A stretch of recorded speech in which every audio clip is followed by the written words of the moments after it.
उन पर कसा था। उस मामले में अभी भी अरविंद केजरीवाल का जो पेच है वो कहीं ना कहीं फंस रखा है। हालांकि सुप्रीम कोर्ट से अंतरिम जमानत कि वह कौन से जज होंगे जो पूरे के पूरे इस मामले पर फैसला सुनाते हुए नजर आएंगे। लेकिन कहीं ना कहीं कहा जा रहा था कि आज ईडी और सीबीआई कुछ बड़े सबूत सुप्रीम कोर्ट में रखने वाली है, लेकिन मुझे ऐसा लगता है वो सब सबूत यहाँ पर फेल होते दिखाई दे रहे हैं। अरविंद केजरीवाल को जिस तरह से कथित तौर पर दिल्ली में 100 करोड़ रुपए का शराब नीति घोटाला और उस शराब नीति घोटाले में बड़े बड़े राजनीति के सूरमा यहां ईडी की कार्रवाई में लपेटे में आते हुए नजर आए।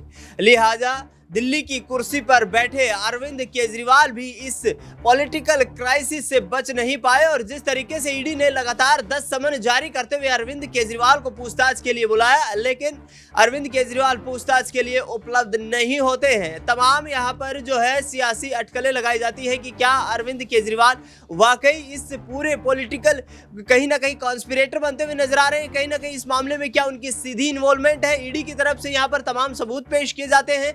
अरविंद केजरीवाल के वकील ये कहते हुए नजर आते हैं, चाहे राउज एवेन्यू कोर्ट हो, चाहे दिल्ली हाई कोर्ट हो या फिर सुप्रीम कोर्ट जाना हो, कि अरविंद केजरीवाल के खिलाफ कोई पुख्ता सबूत ईडी के पास मौजूद नहीं है।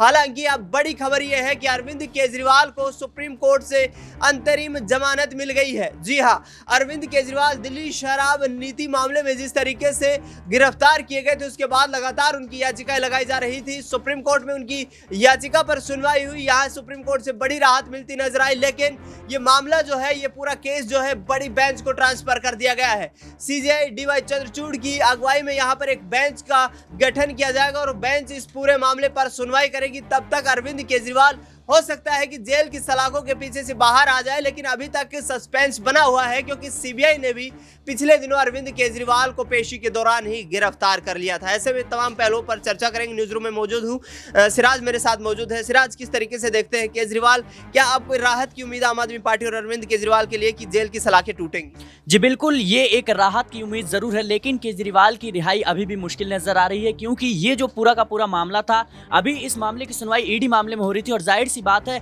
जिस तरीके से देखें तो अब सीबीआई अपना मोर्चा खोलेगी और सीबीआई कहीं ना कहीं जिस तरीके से जब दिल्ली की राउज एवेन्यू कोर्ट ने फैसला सुनाया था, अंतरिम जमानत दी थी अरविंद केजरीवाल को, उस वक्त भी सीबीआई ने कहीं ना कहीं अपने हिरासत में ले लिया था केजरीवाल को। तो जाहिर सी बात है ये एक बड़ा फैसला है और सीधे तौर पर मामले की जो सुनवाई है वो 3 जजों की बेंच करेगी। डीवाई चंद्रचूड़ जो सीजेआई हैं वो तय करेंगे कि वह कौन से जज होंगे जो पूरे के पूरे इस मामले पर फैसला सुनाते हुए नजर आएंगे। लेकिन कहीं ना कहीं फैसले से ये जरूर नजर आता है कि जो ईडी का पक्ष है वो कमजोर होता हुआ कोर्ट में देखा गया और जाहिर सी बात है तभी जो जज हैं उन्होंने केजरीवाल को अंतरिम जमानत दी है। और जाहिर सी बात है अगर अरविंद केजरीवाल को जो बड़ी बेंच है वो जमानत दे देती है तो सीबीआई मामले में भी कहीं ना कहीं मुझे लगता है कि जमानत मिलती हुई नजर आएगी। हाँ सिराज, जिस तरीके से पिछले दिनों राउज एवेन्यू कोर्ट से भी राहत मिली थी अरविंद केजरीवाल को, बाद में ईडी ने जो है उस पूरे केस को दिल्ली हाई कोर्ट में ट्रांसफर किया, स्टे करवाया गया वहां पर जो उनकी बेल थी उस पर। तो क्या यहाँ पर एक साइकोलॉजिकल हार ईडी की नजर आ रही है क्योंकि बार बार जमानत मिल रही है और बार बार उसको चैलेंज किया जा रहा है? जी बिल्कुल, जब जस्टिस न्याय बिंदु ने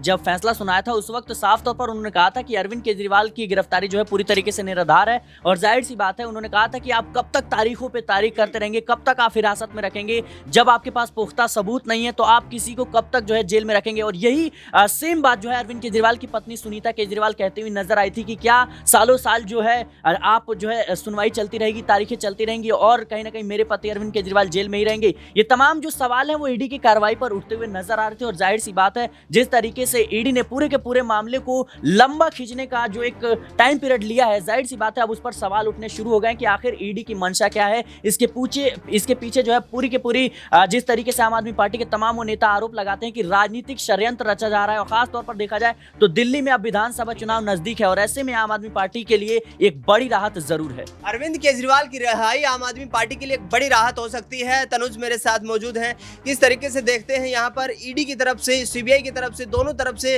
अरविंद केजरीवाल को कॉन्स्पिरेटर बनाया जाता है और ये कहा जाता है कि इस पूरे शराब नीति मामले की ड्राफ्टिंग जो की वो अरविंद केजरीवाल की अध्यक्षता में की गई। तो क्या वाकई में अब कहीं ना कहीं न्यायपालिका ने भी ये मान लिया है कि अरविंद केजरीवाल के खिलाफ कोई ठोस सबूत मौजूद नहीं है और जिसी आधार पर यहाँ पर जमानत दी गई है? जी बिल्कुल, यहाँ पर देखिए ये बात तो दिनेश शुरुआत से कही जा रही थी कि अरविंद केजरीवाल को लेकर कोई ठोस सबूत यहाँ पर ना तो सीबीआई के पास है और ना ही ईडी के पास है। हालांकि कहा जा रहा था कि आज ईडी और सीबीआई कुछ बड़े सबूत सुप्रीम कोर्ट में रखने वाली है, लेकिन मुझे ऐसा लगता है वो सब सबूत यहाँ पर फेल होते दिखाई दे रहे हैं। अरविंद केजरीवाल को जिस तरह से अभी फिलहाल के लिए देखिए जो उनका ये पूरा जो मामला है 3 जजों की बेंच पर भेजा गया है, जब वो डेट आएगी तब तक के लिए यहाँ पर अंतरिम जमानत मिल गई है। लेकिन बड़ा सवाल यहाँ पर यह भी है कि अभी अरविंद केजरीवाल को सिर्फ एक मामले में एक जांच एजेंसी से जमानत मिली है, क्योंकि दूसरी तरफ सीबीआई ने भी देखिए शिकंजा कस रखा है। लेकिन आधार तो बन सकता है ना तनुज यहाँ पर जमानत का, क्योंकि सिमिलर एक ही केस में दोनों एजेंसियां यहाँ पर। बिल्कुल आधार देखिए बिल्कुल बन सकता है। आप यहाँ पर ये बात देखिए, जब ईडीआई का मामला निपटता हुआ नजर आ रहा था शुरुआत में, तभी एकदम से अचानक से सीबीआई रात को पहुंच जाती है और अरविंद केजरीवाल को गिरफ्तार कर लेती है। और सीबीआई इस केस में अरविंद केजरीवाल के तौर पर अगर मैं देखूं तो एंट्री कर लेती है। तो कहीं ना कहीं तभी से ये बात निकलकर सामने आ रही थी कि अब इस केस में ईडी जितना तारीख ले सकती थी वो तारीख ले चुकी है, अभी ईडी को कोई तारीख नहीं मिलेगी।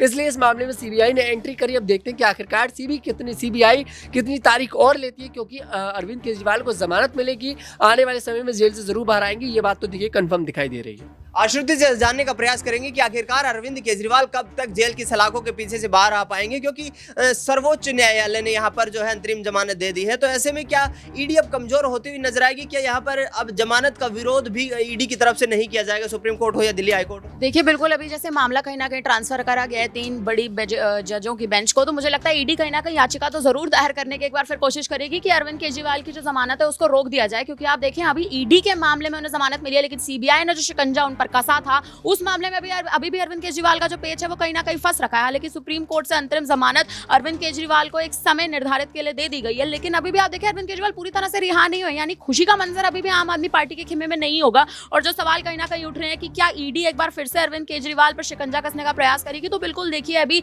जिस हिसाब से जस्टिस डीवाई चंद्रचूड़ की बेंच एक बार फिर से बैठेगी और अरविंद केजरीवाल के मामले की एक बार फिर से नींव से कहीं ना कहीं आप देखें जांच एक बार फिर करी जाएगी, तो मुझे लगता है ईडी बिल्कुल दोबारा खेल करने का प्रयास करेगी। हालांकि आप देखिए ईडी के अभी तक जितने भी सबूत कहीं ना कहीं उन्होंने पेश जो करे हैं, वो एक भी सबूत अरविंद केजरीवाल की रिहाई से जुड़ा कहीं ना कहीं से कहीं तक भी। आश्रुति, क्या यहाँ पर जो जांच एजेंसियां हैं उनकी मंशा पर सवाल खड़े नहीं होंगे जब सर्वोच्च न्यायालय से इस तरीके का फैसला आता है? तो क्या आम आदमी पार्टी को यहाँ पर कहीं ना कहीं दिल्ली के लोगों के बीच साइकोलॉजिकली एक जीत यहाँ पर मिलती हुई नजर आ रही है? देखिए बिल्कुल कहीं ना कहीं साइकोलॉजिकली अगर आप देखें, अगर आप जनता के उस पर भी कहीं ना कहीं चर्चा करें, तो कहीं ना कहीं आप देखिए जनता इस समय परेशान है और जनता चाहती है कि अरविंद केजरीवाल बाहर है, अरविंद केजरीवाल को जमानत मिले। लेकिन ईडी और सीबीआई की बात करें तो ईडी और सीबीआई लगातार आरोपी घोषित करने की तैयारी में है, आरोपी साबित करने की तैयारी में अरविंद केजरीवाल को, आम आदमी पार्टी को। तो देखिए बिल्कुल मुझे ऐसा लगता है ईडी सीबीआई को अब अपना एक एक कदम फूंक के रखना पड़ेगा, क्योंकि सीबीआई के मामले में अभी भी अरविंद केजरीवाल फंसे हुए हैं, अभी भी अंतरिम जमानत उन्हें नहीं मिल पाई है, या यूं कहे पूर्ण जमानत भी नहीं मिल पाई है। लेकिन ईडी का मामला अभी आप देखें कहीं ना कहीं अरविंद केजरीवाल के पक्ष में जाता बिल्कुल नजर आ रहा है। बिल्कुल अरविंद केजरीवाल की मनोवैज्ञानिक जीत होती हुई यहाँ पर नजर आ रही है, क्योंकि सीबीआई की तरफ से पिछले दिनों जिस तरीके से इस केस में एंट्री की गई,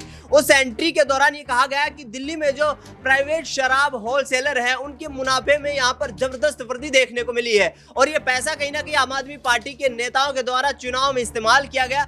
लिहाजा ईडी ने इस पूरे मामले के सबूत इकट्ठा किए हैं। अब देखना यह होगा कि आखिरकार किस तरीके से अरविंद केजरीवाल पर अगला ये मामला आगे बढ़ता हुआ नजर आता है, क्योंकि यहाँ पर मुख्य न्यायाधीश डीवाई चंद्रचूड़ यहाँ 3 जजों की नियुक्ति करेंगे और वो बेंच गठित की जाएगी। वो बेंच ये जांच करेगी कि आखिरकार अब तक जितने भी सबूत यहाँ पर पेश किए गए हैं और अरविंद केजरीवाल की तरफ से जो दलीलें पेश की गई हैं उनमें कितनी सच्चाई नजर आती है, और क्या वाकई अरविंद केजरीवाल इस शराब नीति मामले में निर्दोष साबित होते हैं। फिलहाल इस खबर में इतना ही। देश दुनिया की तमाम बड़ी खबरों के लिए आप देखते रहिए SPN 9 न्यूज।